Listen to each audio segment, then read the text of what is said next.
Hello guys, welcome back JPG academy. दोस्तों, आज की क्लास में हम लोग डिस्कस करेंगे प्रतिशत के कुछ महत्वपूर्ण सवालों के बारे में और उसके कॉन्सेप्ट के बारे में डिस्कस करेंगे। तो चलिए देखिए, नेट इनकम जब हमें फाइंड करना होता है नेट इनकम, तो नेट इनकम कैसे निकालते हैं? तो नेट इनकम निकालने के लिए हम इनकम में से जो इनकम टैक्स पे करते हैं अगर उसको घटा दे तो हमें क्या आ जाएगा? Net income. नेट इनकम का मतलब क्या होता है? तो नेट इनकम शुद्ध आय को बोलते हैं। जब हमें शुद्ध आय निकालना होता है तो आय में से जितना हम कर भरते हैं उसको घटा दे, जितना इनकम में पर जितना हम टैक्स पे करते हैं और टैक्स पे करने के बाद जितना इनकम बच जाता है उसी को हम लोग क्या बोलते हैं? नेट इनकम, शुद्ध आय। अब समझिए अगर हम इनकम जो है वो 10,000 रुपये है, इनकम जो है वो 10,000 रुपये है और इस पे जो है 1,000 रुपये का टैक्स लग रहा है। समझिए, इनकम कितना है? तो इनकम है 10,000 रुपये और उस पर जो है 1,000 रुपये का टैक्स लग रहा है। तो बताइए जो नेट इनकम होगा वो कितना होगा? तो नेट इनकम जो है वो 9,000 रुपये होगा। कितना हो जाएगा? तो 9,000 रुपये हो जाएगा। यही से आपको एक कॉन्सेप्ट समझना है कि जब इनकम जो है वो फिक्स्ड है, यानी इनकम जो है अभी भी 10,000 रुपये है, ठीक है, अभी भी 10,000 रुपये है। अब जो है अगले महीने ये जो टैक्स है 1,000 से बढ़कर जो है ये टैक्स हो जाता है 2,000 रुपये, ठीक है, ये टैक्स हो जाता है 2,000 रुपये। पहले भी इनकम कितना हो रहा था? 10,000 रुपये। अभी भी इनकम हो रहा है 10,000 रुपये। पहले हम टैक्स पे करते थे 1,000 रुपये, अब जो है टैक्स हो गया, टैक्स जो है वो बढ़ गया, तो बढ़ के कितना हो गया? 2,000 रुपये। तो क्या बताइए कि जो नेट इनकम होगा क्या वो 9,000 रुपये होगा? तो नहीं, वो नेट इनकम हो जाएगा 8,000 रुपये, ठीक है। तो ऐसे जो है आपको यहाँ से ये कॉन्सेप्ट समझ में आना चाहिए कि जब भी ये इनकम टैक्स बढ़ता है तो नेट इनकम जो है वो क्या हो जाता है? तो घट जाता है, ठीक है। जब भी इनकम टैक्स बढ़ता है तो नेट इनकम जो है वो घट जाता है, ये याद रखेंगे। यही इसका कॉन्सेप्ट है, सबसे जो मेन कॉन्सेप्ट है वही यही है कि जब भी इनकम जो वो क्या हो? तो फिक्स्ड हो। इनकम हो वो क्या हो? तो कांस्टेंट हो, कांस्टेंट हो यानी फिक्स्ड हो। तो जब भी इनकम टैक्स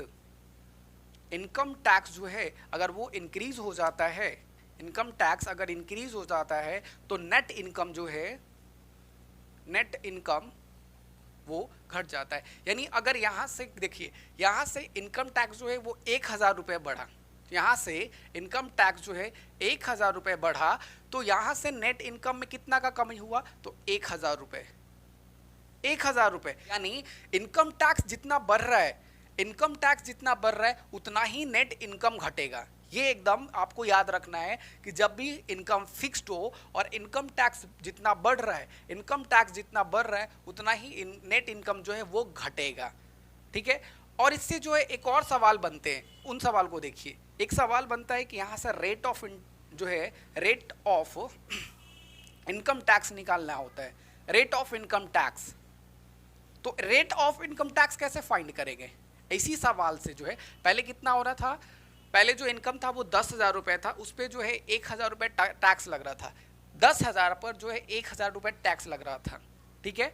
तो कितना टैक्स लग रहा है? तो वो टैक्स कितना लगेगा? तो 1,000 जो है वो 10,000 रुपये टैक्स लग रहा है, 100 पर। जब हमें rate of income tax find करना हो कि इनकम टैक्स कौन से रेट से दे रहे हैं, तो rate of income tax find करने के लिए जितना हम टैक्स दे रहे हैं उसमें जो है टोटल इनकम को लिख देंगे नीचे यानी डिनोमिनेटर में, और उसको क्या करेंगे? तो पूरा सॉल्व करेंगे। तो ये कितना दे रहा है? तो 10% जो है, इसको सॉल्व करेंगे तो कितना होगा? 10%। वो क्या है? तो रेट ऑफ इनकम टैक्स है, यानी 10,000 पर जो है 10% का जो है वो टैक्स लग रहा है, ठीक है। तो देखिए अब इससे रिलेटेड एग्जामिनेशन में कैसे सवाल बनते हैं उसको डिस्कस करते हैं। तो देखिए सवाल है कि if the income tax is increase by 23%, income tax जो है वो 23% जो है वो बढ़ रहा है। Income tax is increase by 23%, the net income is reduced by 2%, जो उसका शुद्ध आय है वो 2% जो है वो कम रहा है। क्या हो रहा है? तो income tax is increase by 23%, income tax 23% बढ़ रहा है और शुद्ध आय जो है वो 2% का कमी हो रहा है। तो आयकर की दर बताए, यानी यहाँ से आपको रेट ऑफ जो है आपको यहाँ से क्या बताना है? तो आपको यहाँ से बताना है रेट ऑफ इनकम टैक्स, किस रेट से जो है उसको टैक्स लग रहा है। तो देखिए ये जो फॉर्मूला लिखे है इसी पे जो है आपको समझना है। तो यहाँ से क्वेश्चन के लैंग्वेज से ही क्लियर हो रहा है कि यहाँ पे जो इनकम है वो फिक्स्ड है। इनकम में जो है यहाँ पे कोई चेंजिंग नहीं हो रहा है, इनकम पहले जितना था इनकम उतना ही है। तो इनकम टैक्स जो है वो बढ़ गया और नेट इनकम जो है वो घट गया। तो देखिए इनकम टैक्स जो है वो 23% का वृद्धि होता है इनकम टैक्स में। इनकम टैक्स में जो है वो 23% का वृद्धि हुआ। कितना? 23%। इनकम टैक्स को शॉर्ट में लिख रहे हैं इनकम टैक्स, IT को 23% जो है वो बढ़ जाता है। और उसके नेट इनकम में जो है, नेट इनकम में जो है वो 2% जो है वो कम जाता है। ठीक है, तो ये ऐसे लिखेंगे। ऐसे क्यों? ये ऐसे इसलिए बराबर में लिखे क्योंकि जो इसका इनकम है वो क्या है, वो फिक्स्ड है। नेट इनकम जितना, देखिए इनकम टैक्स जितना बढ़ रहा है उतना ही नेट इनकम घट रहा है ना। इनकम टैक्स जितना बढ़ रहा है, अगर इनकम टैक्स अगर 1000 रुपये बढ़ रहा है तो नेट इनकम 1000 रुपये घटेगा। अगर इनकम टैक्स 5000 रुपये बढ़ रहा है तो नेट इनकम जो है वो 5000 घटेगा। ये यानी ये आपस में बराबर हुआ या नहीं हुआ? इनकम टैक्स और नेट इनकम जो है वो आपस में बराबर हो गए, इसीलिए क्योंकि इनकम टैक्स जितना बढ़ रहा है नेट इनकम उतना ही घट रहा है। तो देखिए यहाँ से इनकम टैक्स 23% बढ़ रहा है और नेट इनकम जो है 2% घट रहा है, तो ये आपस में हो जाएंगे बराबर।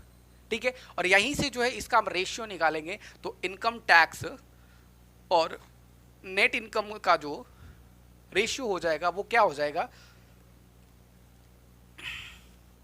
तो देखिए इनकम टैक्स का रेशियो क्या हो जाएगा? तो इनकम टैक्स का रेशियो हो जाएगा 2 और नेट इनकम कितना हो जाएगा? तो 23।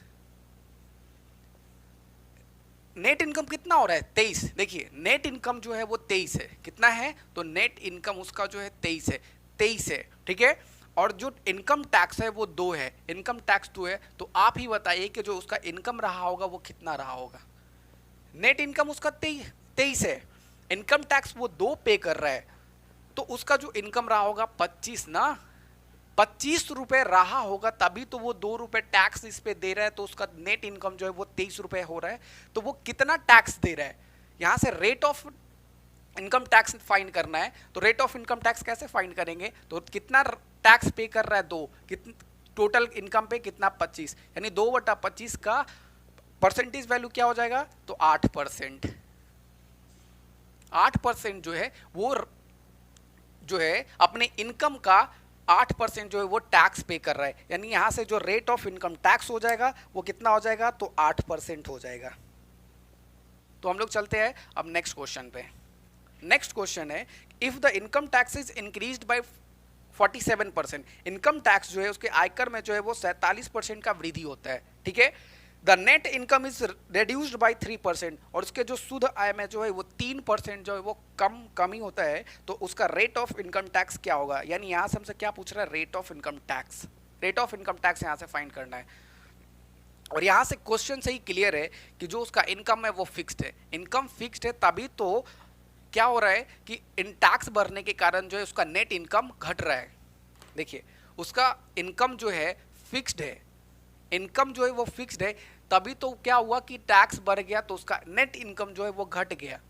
ठीक है, तो यानी क्या है कि यहाँ से क्वेश्चन से ही क्लियर है, क्वेश्चन के लैंग्वेज से क्लियर है कि इनकम क्या है? तो फिक्स्ड है। अब देखिए नेट इनकम कम जाता है जब इनकम टैक्स बढ़ जाए, तो यहाँ से इनकम टैक्स जो है वो 47% बढ़ता है। इनकम टैक्स जो है कितना बढ़ जाता है? तो 47%। ठीक है, और यहाँ से नेट इनकम जो है, नेट इनकम वो 3% जो है वो कम जाता है।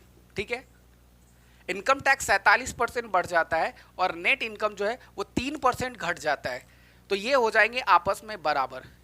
ये क्या हो जाएंगे? तो आपस में ये बराबर हो जाएंगे, इसलिए क्योंकि जितना इनकम टैक्स बढ़ रहा है उतना ही नेट इनकम घटेगा, जितना इनकम टैक्स बढ़ रहा है उतना ही नेट इनकम घटेगा, यानी ये दोनों हो जाएंगे आपस में बराबर। तो यहाँ से इनकम टैक्स और नेट इनकम का रेशियो कितना हो जाएगा? तो इनकम टैक्स और नेट इनकम का यहाँ से फाइंड करेंगे तो वो इनकम टैक्स कितना पे कर रहा है? टैक्स तो 3, परसेंटेज से परसेंटेज का काट देंगे तो 3, और वो उसका नेट इनकम कितना है? तो 47, यानी उसका नेट इनकम कितना है? 47, और वो 3 जो है वो टैक्स पे कर रहा है। तो बताइए उसका इनकम कितना रहा होगा। तो उसका इनकम रहा होगा 50, तभी तो वो 50 रुपए उसका इनकम है जिस पर जो है वो 3 रुपए जो है टैक्स दे रहा है, और तभी उसका नेट इनकम 47 हो रहा है। तो यहां से क्वेश्चन जो है, यहां से जो क्वेश्चन पूछ रहा है वो पूछ रहा है कि रेट ऑफ इनकम टैक्स। तो रेट ऑफ इनकम टैक्स यहां से कितना हो जाएगा, तो 3/50, और यहां से कितना हो जाएगा 6%। 3/50 का मतलब परसेंटेज वैल्यू कितना हो जाएगा, तो 6%। तो एक व्यक्ति है जो अपने इनकम पे जो है 6% टैक्स दे रहा है, कितना 3। उम्मीद है दोस्तों आज की क्लास में जो हम लोग कॉन्सेप्ट और क्वेश्चन डिस्कस किए वो आपको समझ में आया होगा। इससे जो है ये वाला कॉन्सेप्ट आपको क्लियर हो गया होगा। अगले वीडियो में हम लोग मिलेंगे ऐसे ही एक नए कॉन्सेप्ट के साथ और उसके प्रीवियस ईयर क्वेश्चन के साथ। जब तक के लिए जय हिंद दोस्तों।